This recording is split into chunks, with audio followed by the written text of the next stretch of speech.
look for these mega disruptive trends. And when they come, drop everything you're doing and run. I've only seen 4 in my career. I saw the internet, I saw social, I saw mobile, I saw this. I think of those, this is probably the biggest.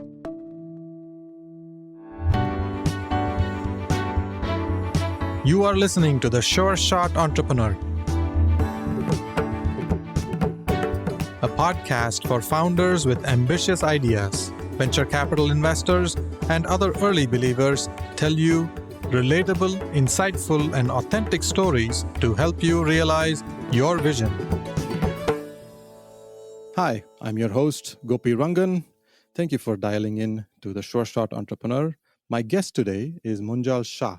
He is the co-founder and CEO of Hippocratic. That's his most recent endeavor. But he's also a successful serial entrepreneur, an active angel investor, and he is also an LP in many funds. We're going to talk to him about his journey in the Silicon Valley. We're going to ask him questions about AI, and we'll also talk to him about his angel investments and fund investments. Munjal, welcome to the Sure Shot Entrepreneur. Thank you for having me, Gopi. Let's start with where you grew up. You grew up in Indonesia, and when you were a kid, you moved to the Silicon Valley. Silicon Valley's kind of become home for you. And the entrepreneurial itch bit you very early, and you've been starting many companies. And then since then, you've kind of fully embedded yourself into the ecosystem. Tell us about that journey, how you got started, and why healthcare is important for you. I moved here when I was 7 years old, and my father had actually come here out and done his graduate work. So he went to IIT, came here, did his graduate work, and then was an expat in Indonesia, which is why we lived there for 7 years. And then we came back, and I learned to code at like 7, 8, 9 years old, somewhere in there, which back then was an extremely rare thing to have. And I just found it something I loved doing, and it came very naturally to me, and it was something I was excited about. Growing up in the Valley, you saw Apple Computer, which was just a few miles from my house, get started and get big. And the guy across the street from me worked for Atari and made the early video games. And if you mowed his lawn, he'd let you play the beta games and give him feedback. And so all the kids in the neighborhood mowed his lawn for free. And he had like the best looking yard. And so this was definitely in the early days of Silicon Valley, something that I did. And I played video games like many kids all day long and thought to make my own video games. And I was a true nerd in that way and just honestly enjoyed the rise of technology and being part of that. And then I started my very first company in 1999 after I finished my master's degree, and we sold it in 2004. And then I built a second company and we sold that in 2010 to Google. My healthcare journey began because the day after I sold that company, I ended up with chest pains and ended up in the ER. I was 37. My father had his first heart attack in his mid-40s. I changed my health, lost 30 pounds or so, and said, hey, if I'm going to build another company now, I'm going to do it around healthcare. You clocked in your first 10,000 hours very early as a child on computers, Yeah. So you got into that journey. I don't know that I believe that whole 10,000 hours thing, by the way. Seems like a too convenient explanation for a lot of things, but yeah. I know you talk about the health event. When a health event happens, then you become more aware of how you live your life and how you influence others to improve their quality of life. You stayed in that area. You sold to successful companies. You sold to Google, and the earlier company you sold to Vendio, which was later acquired by Alibaba. Then you stayed on that journey, stayed with Google Shopping, but when you came out, you started the next company, Health IQ, that was fully focused on healthcare. I can see the pivot in your thinking, why health becomes important. Let's talk about Hippocratic, which is your new company. What is Hippocratic about? Yeah, so the formal name is Hippocratic AI. And the URL is hippocraticai.com, just so you get it right, because there's actually a little bit of a challenge these days getting the right URL. But Hippocratic AI is building a large language model for healthcare. We really believe that the transformation of large-scale language models based upon GPT architecture have really captivated all of our imaginations, right? Like we've all seen ChatGPT and we're just blown away back in November, December of last year. And we realized and really believe that there is a need to build a vertical version of that, and that the vertical version can outperform the horizontal version. I don't think it's true in all industries, but I do think it's true in healthcare that you really need to focus and do that. And so that's what we're doing. We will build certain applications around it, but we may also just literally sell it as an API, similar to what OpenAI has done with ChatGPT and GPT-4. But our focus is building a large language model. Now, the number one thing you have to build a language model for healthcare is make it safe. And hence the name of the company, Hippocratic, after the Hippocratic Oath, and hence the name of the tagline, which is do no harm. Like, we realized making a safe model was going to be quite a journey and needed to be done from the ground up. That's really the journey that we're on today, is how do we build the smartest and safest large language model completely focused on the needs of different healthcare applications. Now, the number one thing to make it safe is don't try to do diagnoses. So right out of the gate, we're saying, hey, we're not doing diagnoses. People seem to think that's the only thing in healthcare. That's like a very small part of healthcare. There's a heck of a lot of other roles and other people. I mean, doctors make up a very, very small part of the total healthcare staffing in this country. And there's many, many, many other people playing many other roles that are actually great areas to focus the large language model's capabilities. I have lots of questions for you here, but I understand healthcare is an important space where move fast and break things type of philosophy can be dangerous. It doesn't work. So it's important to think thoughtfully about it. There are multiple schools of thoughts on this. AI is inherently bad. We need to control this. And AI is the best thing that we've invented since technology started. And we should plow more innovation into this, more resources to make it better. Today, what I see is Microsoft and Google are the leaders in this space, and they are dominating the future of how AI develops. What is your view, and where does the role of a startup play here? So there's two questions in that. Let's talk about the first one, which is is AI a net good or a net bad? Healthcare is at a very unique crossroads in the country. We are short 3 million healthcare workers. Where did they go? They all got burned out in the pandemic. Many of them are nurses, but we lost healthcare workers at every level. We're not just going to fill that in 1 year, 2 years, or 3 years. A lot of those have very long lead time training sessions, and people have to go to school, and they have to get certified, and they have to take additional certifications. And, it's not just going to solve itself in any reasonable amount of time. And so I would go as far as saying, I think the biggest threat to the health of the country right now is this shortage. And I see no other way to close the shortage than to utilize this new generation of AI. People have a lot of conversations where they're like, oh, but what if it does? I'm like, look, getting no advice is not better.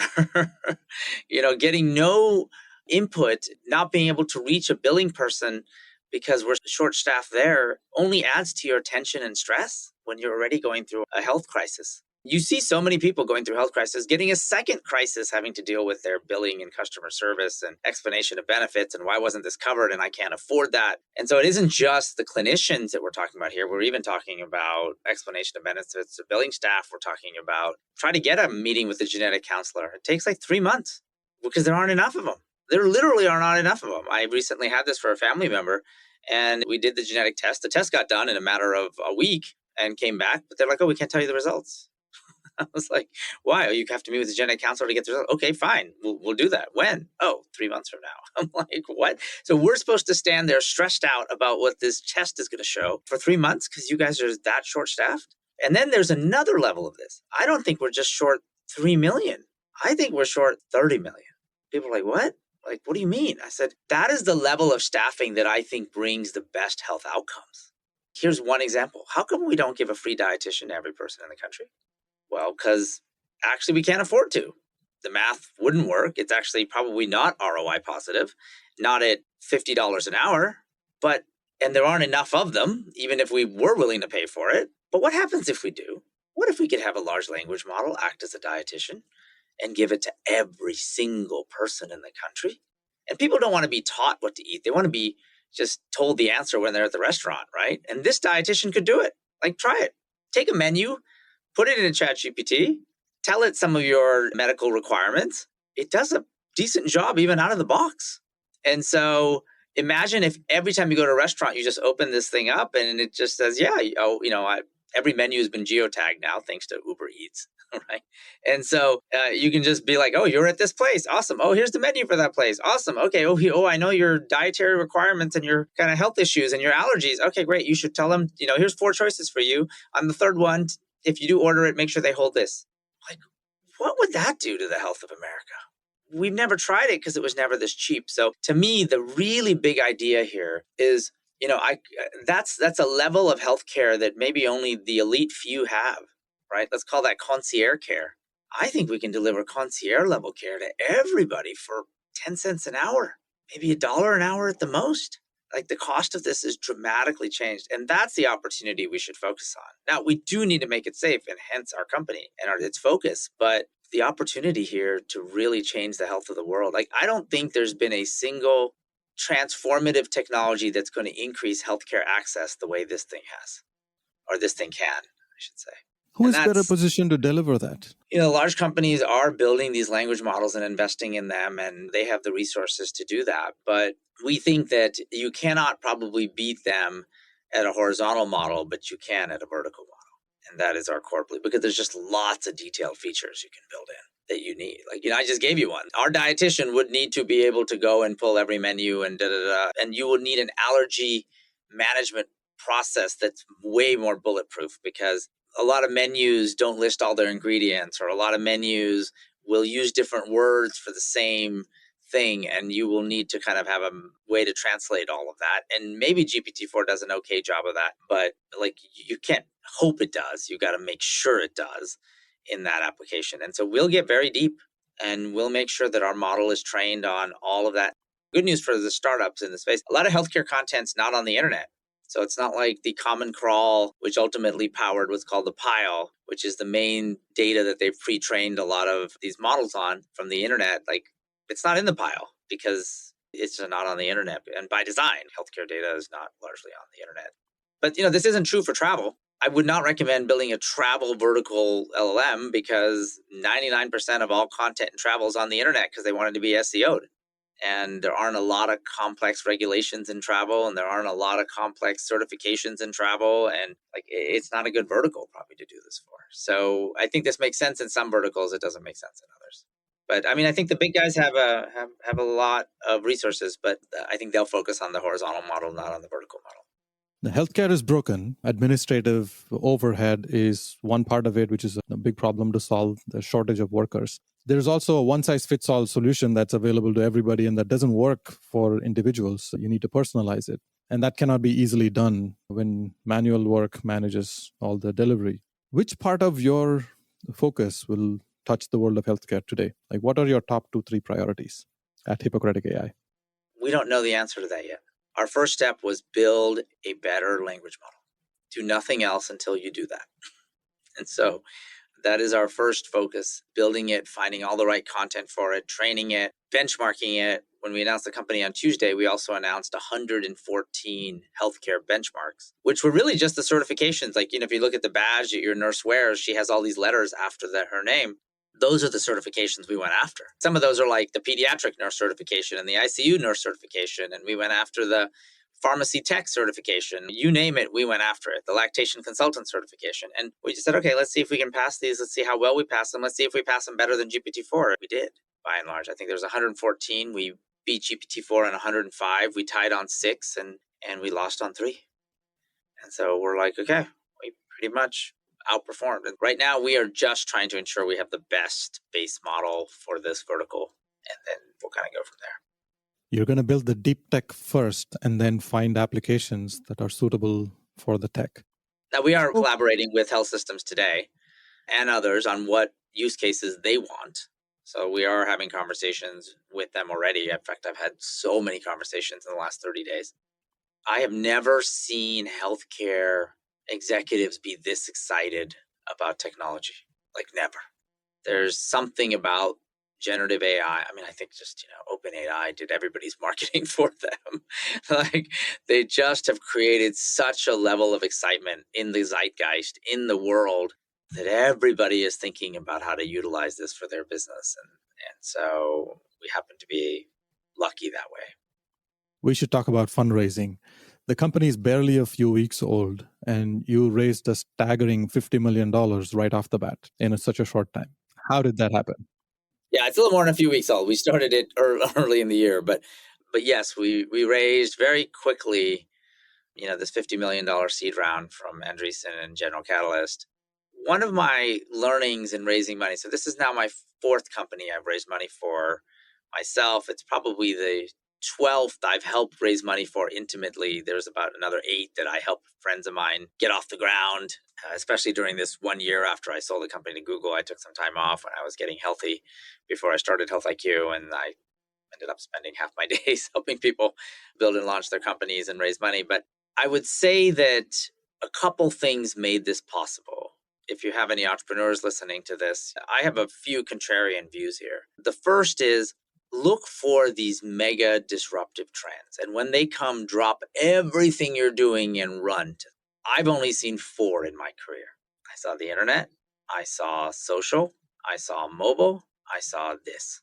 I think of those, this is probably the second biggest, maybe. The internet was pretty big, but it is of that scale. And when you look at your ability to create a company that's highly disruptive and it dominates a new segment, you have to align it to one of these mega trends. You can create other companies successfully outside these trends, but it's a hell of a lot easier because these trends they're like a steamroller that just pulverizes all the existing companies in front of you and creates an opportunity for just a clean landscape again. Right? Like think about all the mobile companies that came out that did something that a website did before, but now the mobile guy just captured all the market share because the platform shift enabled everybody to do that. And think of the original, what was that driving direction site? MapQuest. MapQuest, exactly. Yeah. The social pulverized everything in front of it and allowed a whole new generation of companies built on social to come. And the same thing has happened now. Now, you do get some false starts. Sometimes what you think is going to be a new big platform doesn't end up being a new big platform. But, you have to take that chance. And so I did that. I saw this and said, this is what I want to do. I've been an AI guy since the beginning. The company I sold to Google was an AI company. My graduate work was an AI company. My senior thesis in undergrad was on the use of AI for predicting protein ligand binding and 3D model drugs. Like this is kind of what I've been focused on. And I've been waiting for AI to finally work, in my opinion. Like it always worked in these narrow ways, but didn't work if you took it outside of that kind of narrow piece of this. And so coming back, like you identify the megatrend. And when it happens, you drop everything you're doing and you run to the trend. Because these don't happen very often. They're once every 5-7 years kind of thing. The second thing around it is, so I have 8 co-founders at this company. So if you think about it, it helped a lot because we were like, look, we have healthcare professionals, we have doctors on staff, we have people who've run hospitals on staff, we have people who run large call centers, because that's one of the areas we're going to be focusing on, is eliminating these healthcare call centers. And we have people who've run them. We have people who run Medicare businesses. We have people who have built large language models. You need the combination of it all. Now, could I have just said, oh, the founding team is me and a large language model CTO? Yeah, probably could have. But what did I do by doing this? Well, as a result, I now have almost zero hiring risk from here to the first product. That's one. I have a lot more credibility. You looked at the team as an investor and you were like, all right, he seems to have all the pieces he needs to at least get off the ground. Yeah, you have someone from NVIDIA, someone from Google, a doctor who managed hospitals. No, everybody's on staff. We have kind of the right nucleus. Why don't people do this? Basically greed, right? That's the only reason they don't do this. Well, 2 reasons maybe. Greed, and it becomes unwieldy at times, right? Of like everybody arguing and they're a founder, so they get a say and sort of that thing. But look, you just have to have the right leadership, and people have to like trust and respect, each other. And there has to be somebody who in the end makes the call. But the first part, like I built enough companies to know either they're really successful or they're not. Either everybody gets paid a decent amount or they don't. It's pretty binary. And so what? So you own half of what you would have owned before because you have so many co-founders. Like, who cares?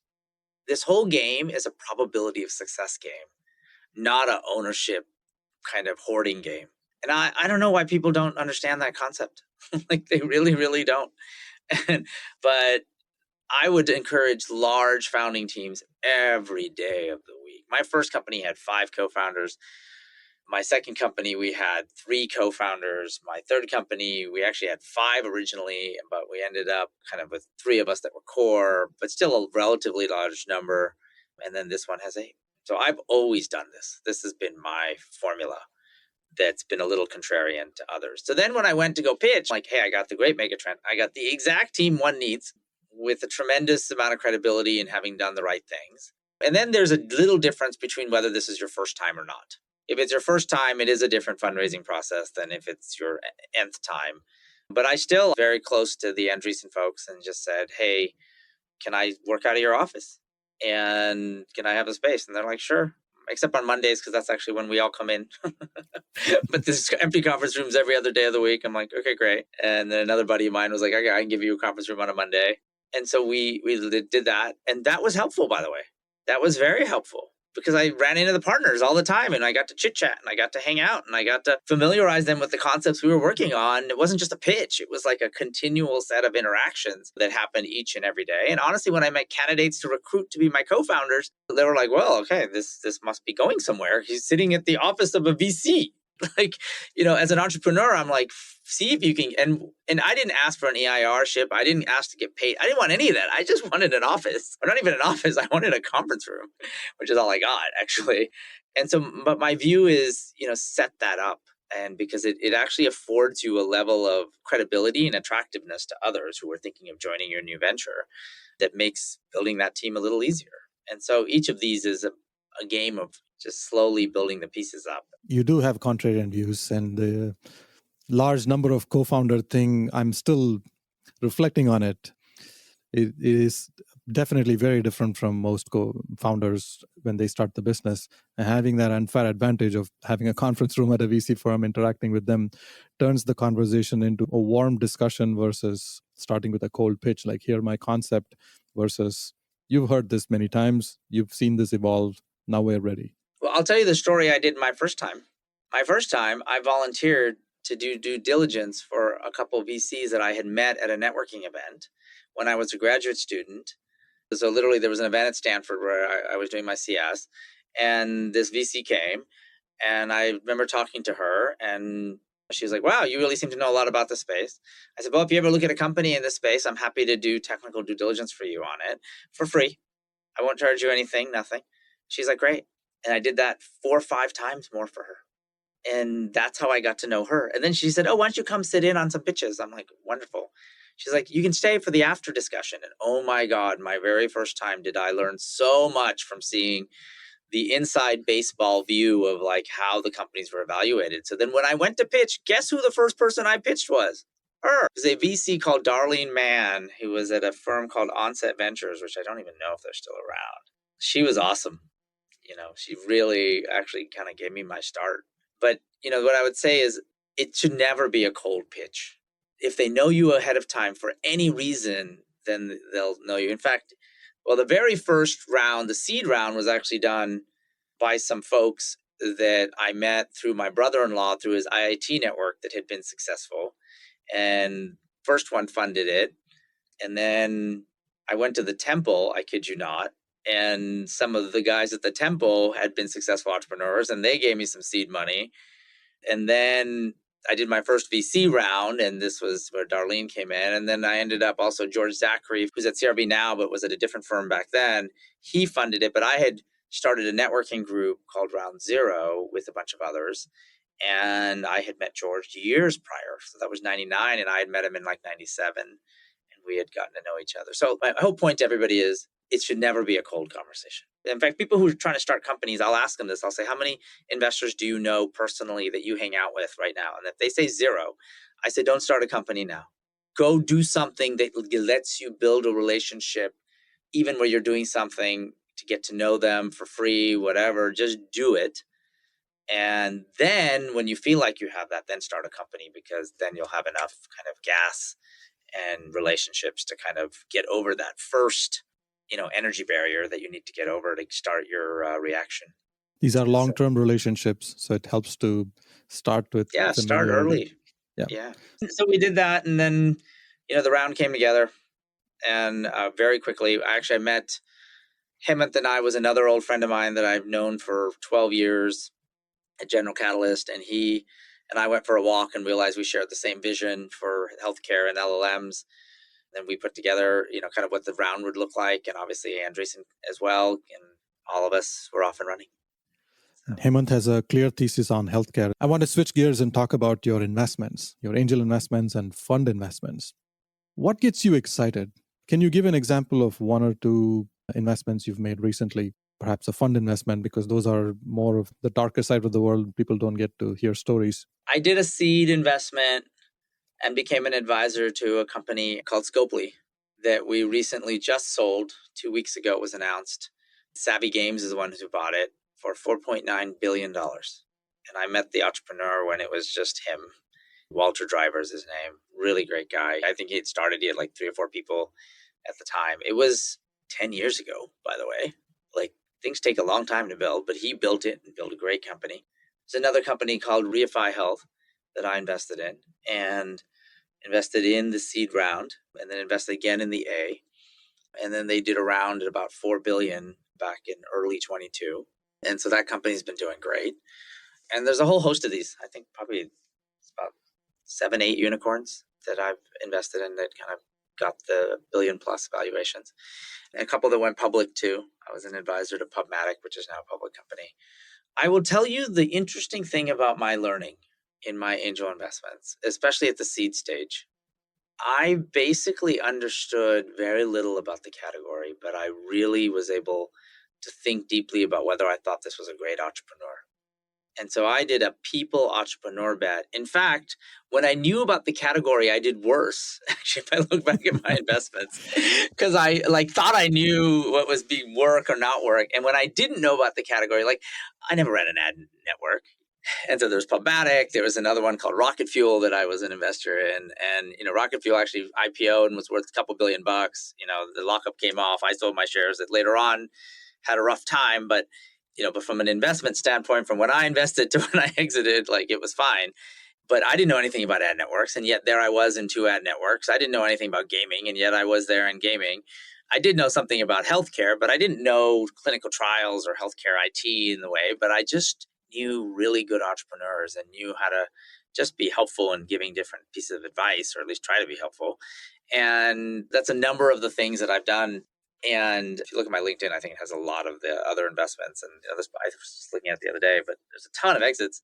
And I looked at the probability. I'm like, whoa, what happened here? And I will tell you, the only pattern I can draw is I just picked the entrepreneur. And the ideas have pivoted, and the ideas have shifted, and the ideas were not the same idea. Half the time, I don't even remember the name of the company, because when I invested, it was a totally different name. And then they changed the name by the time when they pivot the company.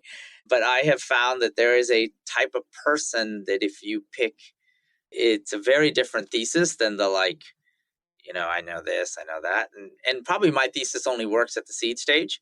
It probably isn't a good thesis to use at a Series B, but I don't invest at a Series B. I pretty much only invest at seed stage. You also invest in funds. How is your process different when you invest in venture funds compared to investing in startups directly? So I think I looked at it the other day. I'm in 45 startups and I'm in 23 funds. There's 3 categories of funds that I look at. First are just big name, big return guys that have just delivered day in and day out. And honestly, I think they're more and more sucking the oxygen out of the room. They are going to dominate. They are going to have the best returns. Getting into them is hard. One of the things that I've done in my entrepreneurial career is I don't take anybody's money into my company unless they let me put money into their fund. So I'm like, yeah, it's a 2-way street. They're like, I want to invest in you. I'm like, I want to invest in you. Are you going to let me invest in you? Because otherwise, and I offer it to my other co-founders. I'm like, if you guys want to invest, you can invest. But most of the time they don't. But they're usually like, all right, fine. Yeah, next fund, I'll make sure we give you something. And I'm like, you're fine. But the first is that. The second is vertical specific funds that have a deep expertise. In fact, I would say my single best fund investments across all the different funds of all 3 classes that I'll tell you about have been in this bucket of vertical funds where they focus on a category. The only thing I think you have to recognize a little bit is there is sector rotation. That which is hot last is never that which is hot next. And so sometimes the vertical funds can really suffer. Like right now, as you probably know, InsurTech is not exactly in favor with the later stage guys. But, I think it will come back, but right now it's not. And so the fund interest will be depressed because the later stage guys and other people just won't do the follow-on rounds. The third bucket is fund managers who are people I've known forever and who have done well in either their own investing or outside, and they've started. And so whenever I find a really smart person I've worked with in the past who I think is really driven and they start a new fund, I'm like, look, I'll put some in. And that formula of focusing on ambitious, driven, really intelligent people trying to do something has never really let me down. But I will tell you that so far, if I look at my returns, I invested in Ribbit, and I invested in Ribbit 3, Ribbit 4, Ribbit 5, Ribbit 6, Ribbit 7, Ribbit's Bullfrog 1, Bullfrog 2, and the Ribbit funds are like outrageous in their rate of return because they hit fintech at the right time. Even with some of the current fintech deflation, these funds are still unbelievable because they were in so early and they got the lion's share of the run up still, even if there was a kind of an offset more recently. I remember when I took money from them at Health IQ, I was like, wow, this is a Sequoia of fintech. And so I think that's what a vertical fund can be. It can be the Sequoia of X. It can be the Andreessen of Y. But you can only beat the big guy at his own game by being very focused on a sector and really building that. And you kind of got to be early when that sector just starts. The returns I've had from Ribbit probably exceed all the returns from all the venture funds I've invested in. And so those are my three kind of frameworks for it. Get into the big funds if you can, because they're just the big funds and they perform kind of year in, year out. Do these highly verticalized funds. And that was part of my thesis in investing in your fund, was that, look, you are an expert in this sub area. And if there are good deals to be sought out and done, you will get them done because you just understand this sector better than anybody else out there. And then the third is just, folks who I've known who are new starting funds. And, one of my co-founders, Vineet Butch, did a fund and I'm an investor in that fund. And I think Gokul's also in that fund with him as one of the investing partners. And Gokul has some amazing deal flow. And, Vineet's a person whose judgment I trust quite a bit. And on the healthcare side, I'm in a fund that Amit Garg funded. Amit was one of our co-founders too at Health IQ. He's one of the smartest guys I know. And so there's these small kind of focused funds that I put money in. There's another guy, Raj, who has this fund called Climatic, focusing on climate tech. Do I know about climate tech? No, but Raj does. I've seen Raj. He just is really awesome. So, there's a lot of different funds out there, but mostly it's just folks that I know and trust. And I wouldn't say it's been terribly calculated. Oh, I need this percentage in this fund and this percentage in that fund. And it's more just, the opportunity and getting in when I can get in. It's a prolific investment track record indeed, both angel investments and fund investments. I want to ask you one last question about your community involvement. Is there a nonprofit organization you are passionate about? Which one? The one that I've spent the most time with was the South Asian Heart Center. And I was on the foundation board of El Camino Hospital, specifically because of the South Asian Heart Center. That was where I had my personal journey, and it was a heart issue that I had. And I believe South Asians suffer significant early risk from that. And so that's probably the area that I have cared the most about. Honestly, I probably do have to get a lot more involved lately with running a startup again. It's not been exactly great. I think I have, since the beginning of the year, literally since January, I have spent every last minute of every last day working, other than like the hour to 2 hours I exercise, and an hour at dinner with my family, and like every other minute, almost every other weekend, I've just been working. It's been when you build a company, like everybody's like, oh my God, you build a company, you raise a bunch of money. I mean, like, you have to want these things and you have to have an ambition for them, and they take sacrifice. Munjal, I know how busy you are. Thank you very much for spending time with me and sharing your story. I look forward to sharing your nuggets of wisdom with the world. All righty. Thank you, Gopi. I appreciate you having me on board. Thank you for listening to The Sure Shot Entrepreneur. I hope you enjoyed listening to real-life stories about early believers supporting ambitious entrepreneurs. Please subscribe to the podcast and post a review. Your comments will help other entrepreneurs find this podcast. I look forward to catching you at the next episode.